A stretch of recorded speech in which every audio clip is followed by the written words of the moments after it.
So continuing my discussion of the use of Gunto for martial arts practitioners today. I mentioned in previous videos that back in 1980 you couldn't get a good sword to practice with unless you went to an antique, and most of the ones that were available in this country were war prizes, so World War II Gunto of varying quality. But today, obviously, you have a ton of choices. It's just that this old guy has spent 40 years working with Gunto, as well as katana, but it's they're familiar to me, and I kind of like them. It also inspires me to work with tachi and other similar kinds of swords. In a previous video, I showed you this Eraton reproduction that I got as an analog for my real swords. It's not terribly authentic. It's got similar fixtures and similar size and shape, and handles reasonably similarly, but it's not a high-end reproduction. I got it for a couple $100, but I like it. I like it a lot, and that inspired me to go shopping and see what else was out there. Now, there's some that are really good in terms of reproduction Gunto that you can get out there that vary from a couple $100 to well over $1,000, depending on materials and who's making them and things like that.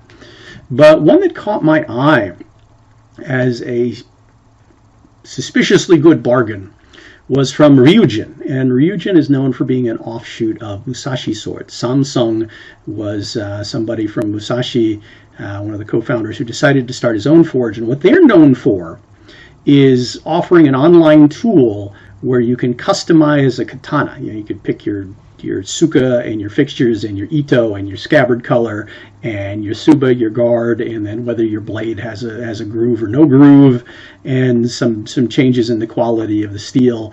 But they offer differentially tempered, customizable T10 blades that are a couple $100, and from what I hear from the other reviewers, they're pretty good. They're Musashi quality good or better. So hey, but one of the things they had in their catalog that when I found it was already sold out, so I had to do a little hunting, was their take on the Type 98 Shin Gunto. And what do you get for that? Well, you actually get something that's really impressively authentic looking. Now, the fixtures are a little bright and garish in their casting, and they're not quite as fine in detail as a real one. But if you look at the shine on the Suba, especially a lot of reproductions that I've seen, and even the Eraton, you could see casting seams. This is just a very well done Suba, and it has the authentic winged seppa on it, so that's a good touch. You'll also see that it has the scabbard lock, which took a little tuning, but it works. It operates. The dimensions, you've got about a 10-inch handle and about a 27.5-inch blade that we'll take a look at. It's got not quite the same deep curve as a lot of Gunto, but it's close, a little bit more than a katana. The only real complaint I've got about in terms of how it's put together is the lanyard loop doesn't fit quite right for me. It's not really wrong. It's not my favorite. But otherwise, everything's tight and well fit. The ray skin is real. They say it's a cotton ito, but it feels more like a synthetic, but everything's tight and the diamonds are reasonably well done. It does have the single pin. The scabbard is clad in steel with an enamel coating. Now, is the green the right shade? No, not really.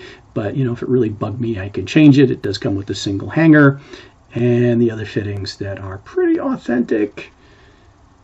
Obviously, the real ones have a lot more patina and age to them, but who knows after 20, 30, 40 years what this one will start looking like. Let's take a look at the blade. First of all, it's a slightly longer habaki than average. It draws pretty smoothly out of here. The scabbard is metal clad, but it's wood lined, which is authentic, but that makes for really smooth drawing. The lockup is really good even without the button on it. It's not going to fall out by accident. It's got just the right amount of snugness, so nothing wrong with that. The blade itself is a very basic Shinogi Zukiri without a groove, which is authentic to a lot of Gunto. Everything is even and flat. It's got a decent amount of beef to it. It's got a nice distal taper. All the planes are very flat and even. It also has a very nice wave hamon, according to the certificate. Again, this is a T10 steel, high carbon, high resilience, tungsten content, and the edge hardness is running supposedly around 60 Rockwell, whereas the softer spine is 40. Now it is a mono steel, it's not Damascus or laminated or anything like that, but it's pretty well done. It's very sharp, handles well. Like I said, everything is tight and snug, so I really can't complain about it. And then when I tell you what I paid for it, these things go for $200. 200, not 600, not 800, not 1,000, not 1,200, not 1,500.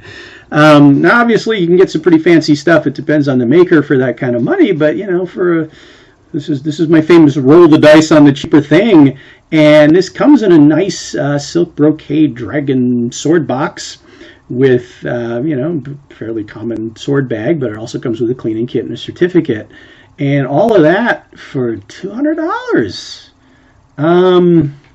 Wow, I can't complain. So as another analog that I can use for practicing with my old friends without having to put my old friends through any further abuse, it's a darn good deal. And so if you're into, you know, this kind of sword, or you want to try one, this is just not a big investment to try one of these out. I would certainly recommend it if you can find it. Ryujin, well done. So I hope you enjoyed this and found it informative, or at least a little entertaining, and I hope to see you again.